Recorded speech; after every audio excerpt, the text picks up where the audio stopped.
नमस्कार दोस्तों, आप सभी का स्वागत है हमारे यूट्यूब चैनल में। तो आज हम बात करेंगे कि आज के समय में आपके पास क्या-क्या डॉक्यूमेंट होना बहुत ही ज़्यादा ज़रूरी है। कौन-कौन से ऐसे डॉक्यूमेंट हैं जो एक व्यक्ति के पास बने होने बहुत ही ज़्यादा ज़रूरी है। इन सभी डॉक्यूमेंट की जानकारी आपको होना बहुत ही ज़्यादा ज़रूरी है। जो भी डॉक्यूमेंट मैं आपको बताने वाला हूँ, उन सभी डॉक्यूमेंट को आपको नोट कर लेना है। इनमें से यदि कोई भी डॉक्यूमेंट आपके पास बना हुआ नहीं है, तो आपको ये सभी डॉक्यूमेंट बनवा लेने हैं। तो आपको एक-एक करके सभी डॉक्यूमेंट की जानकारी दूँगा। कुछ एक डॉक्यूमेंट इसमें ऐसे भी हैं जिसकी जानकारी आप लोगों को नहीं होगी और कुछ एक डॉक्यूमेंट इसमें ऐसे भी हो सकते हैं जिसकी आपको जानकारी हो सकती है। तो आपको वीडियो को शुरू से लेकर के अंत तक देखना है और आपको वीडियो को समझ लेना है। और यदि आपके पास कोई डॉक्यूमेंट नहीं बना बना हुआ है, तो आपको ये डॉक्यूमेंट बनवा लेना है। तो चलिए दोस्तों, वीडियो को शुरू करते हैं और सबसे पहला डॉक्यूमेंट आपके पास आ जाता है आधार कार्ड। आधार कार्ड एक ऐसा डॉक्यूमेंट है जिसके माध्यम से आप केंद्र सरकार एवं राज्य सरकार की जो भी योजनाएँ लाई जाती है, उन सभी योजनाओं का फ़ायदा आप आधार कार्ड के ज़रिए ले सकते हैं। तो आप आधार कार्ड अवश्य बनवा लें। यदि आपने अभी तक आधार कार्ड नहीं बनवाया तो अवश्य बनवा लें। दूसरा आपके पास डॉक्यूमेंट आता है पैन कार्ड। यदि आपके पास कोई भी आपको नया खाता खुलवाना हो या आपको इनकम टैक्स रिटर्न भरना हो या फिर आपको किसी भी प्रकार का लोन लेना हो, तो आपके लिए पैन कार्ड होना बहुत आवश्यकता है। पैन कार्ड आपका पैसे का लेन-देन वगैरह के लिए आपके पास बहुत ही ज़्यादा पैन कार्ड की आवश्यकता होती है। और आपको पैन कार्ड किस प्रकार से बनवाना है, तो आपको एक आधार कार्ड लेकर के आपके पास ई-मित्र पे जाना है, तो वहाँ से आपका वो पैन कार्ड बनवा देगा। और पैन कार्ड आपको बनवाना अत्यंत आवश्यक है। तीसरा डॉक्यूमेंट आपका आ जाता है वोटर आईडी कार्ड। जैसे ही किसी की आयु 18 वर्ष की पूर्ण हो जाती है, तो उसके बाद उसको वोटर आईडी कार्ड बनवाना बहुत ज़रूरी है।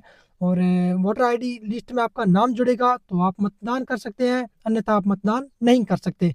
और वोटर आईडी कार्ड का आप ऑनलाइन आवेदन भी कर सकते हैं और संबंधित बीएलओ में जाकर के भी आप इसका आवेदन कर सकते हैं। तो आपको वोटर आईडी कार्ड बनवाना बहुत ही ज़्यादा आवश्यक है। और इसके बाद अगले डॉक्यूमेंट के बारे में हम बात करते हैं। यदि कोई व्यक्ति ड्राइविंग कर रहा है तो उसके पास ड्राइविंग लाइसेंस होना बहुत ज़्यादा आवश्यक है। और ड्राइविंग लाइसेंस जैसे कि कोई टू व्हीलर ड्राइविंग कर रहा है तो उसके पास टू व्हीलर का ड्राइविंग लाइसेंस होना चाहिए। यदि कोई फोर व्हीलर या हेवी ड्राइविंग करता है तो उसके पास हेवी लाइसेंस होना बहुत ही ज़्यादा ज़रूरी है। तो इसके लिए आपको ड्राइविंग टेस्ट भी देना होता है, ऑनलाइन टेस्ट भी दे सकते हैं आप। आजकल तो सब डिजिटल हो गया है, इसी प्रकार से आप अपना ड्राइविंग लाइसेंस बनवा सकते हैं। तो ड्राइविंग लाइसेंस आपका बनवाना बहुत ही ज़्यादा ज़रूरी है। यदि आप जुर्माना पकड़े जाते हैं तो आपको अधिक मात्रा में जुर्माना पे करना पड़ता है और आपको समस्याओं का सामना भी करना पड़ता है। उसके बाद आपका आता है अगला डॉक्यूमेंट जो कि पूरे ही परिवार के लिए होता है, आपका होता है राशन कार्ड। राशन कार्ड आपको ज़रूर बनवा लेना है। राशन कार्ड के द्वारा आप सभी सरकारी योजनाओं का फ़ायदा ले सकते हैं और आपके स्थायी पते का सबसे महत्वपूर्ण जो प्रमाण पत्र होता है वो होता है आपका राशन कार्ड। यदि आपका कोई एड्रेस प्रूफ माँगा जाता है तो उसमें आपका आता है राशन कार्ड, जो कि आपका पिछले 10 से 15 साल वहाँ का स्थायी निवास का प्रमाण होता है। उसके बाद अगला डॉक्यूमेंट आपका आता है मूल निवास। यदि आप स्टूडेंट हैं और यदि आप किसी भी नई भर्ती में आवेदन कर रहे हैं, तो उसमें आपका मूल निवास होना बहुत ज़्यादा ज़रूरी है। आपका कॉलेज हुआ, आपका स्कूल हुआ, सभी जगह आपका मूल निवास होना बहुत ही ज़्यादा ज़रूरी है। मूल निवास आपका ऑनलाइन बनाया जाता है और ये आप नज़दीकी ई-मित्र पर जाकर के पता कर सकते हैं। इसके लिए आपके पास वोटर आईडी कार्ड होना चाहिए और आपका राशन कार्ड होना चाहिए। ये सारे डॉक्यूमेंट एक-दूसरे से इंक्लूड रहते हैं, इसलिए आप सारे ही डॉक्यूमेंट आप अवश्य बनवा लें। और सभी स्टेट का अलग-अलग प्रोसेस रहता है और मैं राजस्थान से हूँ, इसलिए मैं राजस्थान का प्रोसेस आपको बता रहा हूँ कि आपको इस तरीके से बनवाना है। उसके बाद अगला डॉक्यूमेंट आपके पास आता है जाति प्रमाण पत्र। यदि आप एसटी वर्ग से बिलॉन्ग करते हैं, एससी वर्ग से बिलॉन्ग करते हैं, तो आपको एससी और एसटी इनका जाति प्रमाण पत्र बनवा लेना है। यदि आप ओबीसी से बिलॉन्ग करते हैं तो आपको ओबीसी का जाति प्रमाण पत्र बना लेना है। यदि आप जनरल से बिलॉन्ग करते हैं तो आपको जनरल का जाति प्रमाण पत्र बनवा लेना है। तो जनरल का तो वैसे इतना आवश्यकता नहीं पड़ती इसकी, लेकिन फिर भी आप बनवा सकते हैं। उसके बाद आपका आता है ईडब्ल्यूएस प्रमाण पत्र। जनरल वाले ईडब्ल्यूएस कैटेगरी के अंदर आते हैं तो आप अपना ईडब्ल्यूएस जाति प्रमाण पत्र बनवा सकते हैं। यदि कोई अल्पसंख्यक है तो उसे अपना अल्पसंख्यक प्रमाण पत्र भी अवश्य बनवा लेना चाहिए। यह भी आपका बहुत ही ज़रूरी दस्तावेज होता है जो कि आज के समय में कहीं पर भी मांगा जा सकता है। तो आपको अल्पसंख्यक प्रमाण पत्र भी अपना बनवा लेना है। और ये सभी डॉक्यूमेंट जो भी मैंने आपको बताए हैं, ये सारे ऑनलाइन बनते हैं और किस प्रकार से बनवाने हैं, क्या डॉक्यूमेंट चाहिए, आप नज़दीकी अपने ई मित्र पर जा कर के वहाँ से आप पता कर सकते हो और वहाँ से आप इन सभी को बनवा सकते हैं। उसके बाद आपका अगला डॉक्यूमेंट आता है जन्म प्रमाण पत्र। यदि आप आज के टाइम में सबसे महत्वपूर्ण डॉक्यूमेंट हो गया है आपका जन्म प्रमाण पत्र। यदि आप आधार कार्ड भी बनवाते हैं तो भी आपका जन्म प्रमाण पत्र होना आवश्यक है। और उसके बाद यदि किसी व्यक्ति की शादी हो जाती है तो उसका विवाह प्रमाण पत्र भी आज के समय में होना अत्यंत आवश्यक है। और यदि आप नहीं बनवाते तो आपको भविष्य में कई प्रकार की समस्याओं का सामना करना पड़ता है। उसके बाद आता है आपका मृत्यु प्रमाण पत्र। यदि परिवार के किसी सदस्य की मृत्यु हो जाती है तो उसका मृत्यु प्रमाण पत्र होना अत्यंत आवश्यक है। यदि आप किसी की संपत्ति ट्रांसफर करते हैं तो आपके पास मृत्यु प्रमाण पत्र होना बहुत आवश्यक है। मृत्यु प्रमाण के पत्र के बिना आप संपत्ति का ट्रांसफर नहीं कर सकते हैं।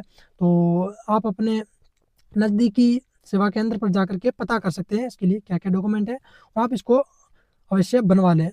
और भी मैं डॉक्यूमेंट बताता हूँ आपको, जैसे कि आपका आता है ई-श्रम कार्ड। ई-श्रम कार्ड आज के समय में सभी को बनवाना बहुत ही आवश्यक है। यदि आप किसी भी प्रकार की मज़दूरी कर रहे हैं तो आपके पास ई-श्रम कार्ड का होना अत्यंत आवश्यक है। और ये अलग-अलग स्टेट में इसका कोई अलग प्रोसेस नहीं होता है, ये केंद्र के द्वारा बनाया गया है। तो ये आप नज़दीकी ई-मित्र पर जाकर के बनवा सकते हैं, 10 मिनट में वो आपको बना के दे देगा। उसके बाद आपका अगला डॉक्यूमेंट आता है आयुष्मान कार्ड। आज के समय में आपका आयुष्मान कार्ड होना बहुत ही आवश्यक है। इसमें आपका स्वास्थ्य बीमा प्रदान किया जाता है।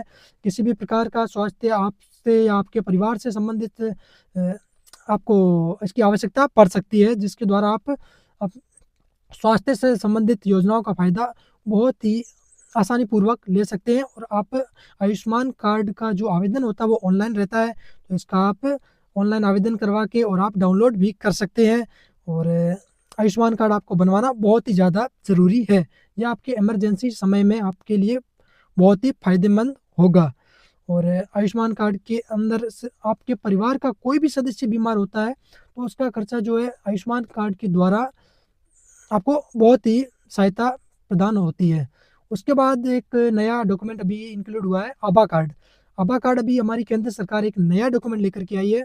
ये इतना ज़्यादा आवश्यक तो नहीं है, लेकिन फिर भी आप आभा कार्ड को बनवा सकते हैं। इसके अंदर वैसे वो है तो बहुत ही ज़्यादा ज़रूरी, क्योंकि आपका जो भी हेल्थ रिकॉर्ड है वो आपका आभा कार्ड के अंदर अपडेट रहता है। जैसे कि आपने पिछली बार कोई इलाज करवाया है जिसमें आपने कुछ इंजेक्शन वगैरह लगवाए हैं, तो वो आपका आभा कार्ड के अंदर सेव रहता है। तो संबंधित भविष्य में यदि कोई इलाज करता है तो उनको पता चल जाता है कि आपने पूर्व में किस प्रकार से इलाज करवाया है और किस प्रकार की बीमारी आपको हुई थी। तो उसी हिसाब से वो आपका इलाज करेगा, जिससे आपको स्वास्थ्य संबंधित किसी भी प्रकार की समस्याओं का सामना नहीं करना पड़ेगा। तो आपको आभा कार्ड भी बनवाना बहुत ही ज़्यादा ज़रूरी है। यदि आप स्कूल के स्टूडेंट हैं और यदि कॉलेज के स्टूडेंट हैं तो आपके पास एबीसी कार्ड का होना आज के समय में बहुत ही ज़्यादा ज़रूरी है।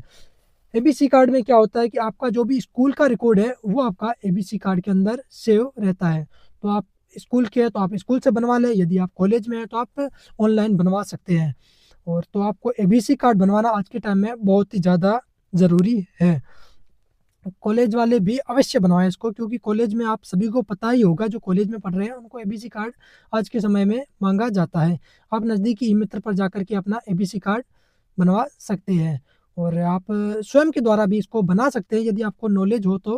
बाकी आपको बनवाना अवश्य है। कोई भी डॉक्यूमेंट हो, आप स्वयं के द्वारा बनवाते हैं या ई मित्र के द्वारा बनवाते हैं, उससे कोई लेना देना नहीं है। बस आपको डॉक्यूमेंट ये सभी आपको बनवा लेना है। और इन सभी डॉक्यूमेंट के भी मैं अलग-अलग वीडियो लेके आऊँगा।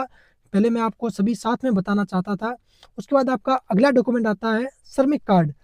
श्रमिक कार्ड अलग डॉक्यूमेंट होता है, ई-श्रम कार्ड अलग है, दोनों ही अलग-अलग है। इन दोनों को आप साथ में जॉइंट ना करें। श्रमिक कार्ड जो आपका होता है राज्य सरकार के द्वारा बनाया जाता है और ई-श्रम कार्ड आपका केंद्र के द्वारा बनाया जाता है। और इसकी अलग-अलग जो भी योजनाएँ आती है, उनका फ़ायदा आपको श्रमिक कार्ड और ई-श्रम के कार्ड के द्वारा प्रदान किया जाता है। तो यह आप मज़दूर के लिए ई श्रमिक कार्ड होना बहुत ही ज़्यादा आवश्यक है। यदि आप मज़दूर हैं तो आपको 101% श्रमिक कार्ड बनाना बहुत ही ज़्यादा आवश्यक है। यदि आप नरेगा मज़दूर हैं तो भी आपके पास श्रमिक कार्ड होना चाहिए। श्रमिक कार्ड से आप, जैसे कि अभी आप खाद्य सुरक्षा के आवेदन चल रहे हैं तो उसमें भी आप श्रमिक कार्ड के द्वारा जुड़ सकते हैं। तो ये डॉक्यूमेंट आज के समय में केंद्र के द्वारा इसकी बहुत ही ज़्यादा मान्यता दी गई है। और यदि आप विदेश में यात्रा करते हो तो आपके पास पासपोर्ट का होना भी बहुत ज़रूरी है। तो आप अपना पासपोर्ट भी बनवा लें। उसके अलावा आप ई संजीवनी कार्ड होता है उसको भी आप बनवा सकते हैं। और भी बहुत सारे डॉक्यूमेंट होते हैं, तो उन सभी डॉक्यूमेंट के बारे में अगर मैं आपको जानकारी दूंगा तो ये वीडियो आपका बहुत लंबा हो जाएगा। और यदि आपको नए किसी भी डॉक्यूमेंट के बारे में जानना है या किसी की जानकारी चाहिए किसी डॉक्यूमेंट से संबंधित, तो आप कमेंट बॉक्स में ज़रूर कमेंट कीजिए। तो उस डॉक्यूमेंट के आधार पर मैं आपको वीडियो के माध्यम से ज़रूर बताऊंगा कि आपको डॉक्यूमेंट किस प्रकार से बनाना है और इसके लिए आपको क्या करना पड़ेगा, क्या प्रोसेस रहेगा। इसके लिए आपको वीडियो को एक कमेंट में सेक्शन में कमेंट करना होगा। जो भी आपको डॉक्यूमेंट से रिलेटेड जानकारी चाहिए हो वो आपको मिल जाएगी। तो यदि आप चैनल पर नए हैं तो चैनल को सब्सक्राइब कीजिए, उसके पास घंटी को दबाइए और इस वीडियो को लाइक कीजिए, कमेंट कीजिए, ताकि हमें मोटिवेट मिले, ताकि हम और भी वीडियो आपके सामने लाते रहें। तो इसी के साथ माँ करणी का आशीर्वाद सदैव आप पर बना रहे। जय माँ करणी, वंदे मातरम, जय हिंद दोस्तों।